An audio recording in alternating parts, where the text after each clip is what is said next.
కర్ణాటకకు చెందిన బీజేపీ నాయకుడు టీటీడీ పాలక మండలి సభ్యుడు నాయబ్రాహ్మణ కులస్తుడైన నరేష్ కుమార్ తనకు తెలుగు భాష పట్ల అవగాహన లోపంతోనే అలా మాట్లాడి ఉంటాడని బాలాజీకి బోర్డు సభ్యుడికి జరిగిన ఘటన ముందు సీసీ ఫుటేజ్లను టీటీడీ అధికారులకు చూపెట్టాలని అప్పుడు నిజానిజాలు తెలుసుకొని బోర్డు సభ్యుని చేత బహిరంగంగా క్షమాపణ చెప్పిస్తానని నాయబ్రాహ్మణ సేవా సంఘం నాయకులు టీటీడీ ఉద్యోగస్తులను అధికారులను కోరారు. తిరుపతి ప్రెస్ క్లబ్లో శుక్రవారం జరిగిన మీడియా సమావేశంలో వారు మాట్లాడారు.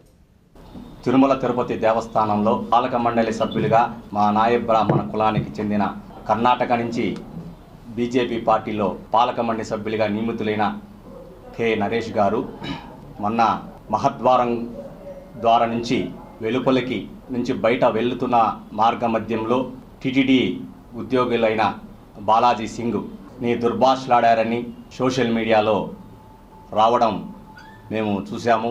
తిరుమల తిరుపతి దేవస్థానంలో పనిచేస్తున్న ఉద్యోగులందరూ కూడా ఒక భక్తిభావంతో ఇప్పటి వరకు పనిచేస్తున్నారు.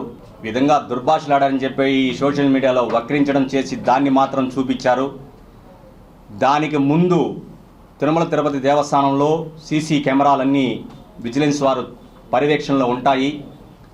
దానికి 10 నిమిషాల ముందు మహద్వారం గుండా ఎవరెవరు వెళ్ళారు, ఎంతమంది వెళ్ళారు అని ఎక్కడా సీసీ ఫుటేజ్ బయట చూపిలేదు. అదేవిధంగా తిరుమల తిరుపతి దేవస్థానంలో మహద్వారం గుండా వెళ్లకుండా ఉండేదానికి ఆయనేమి మామూలు భక్తుడు కాదు, పాలక మండలి సభ్యులు, వారికి అవకాశం ఉంటుంది.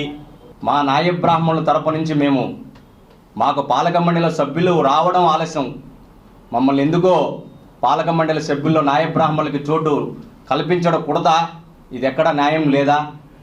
అలా కల్పించిన తర్వాత కూడా మా కులాన్ని ఇంత వివక్ష చేయడం మేము రాష్ట్ర వ్యాప్తంగా ఖండిస్తున్నాం.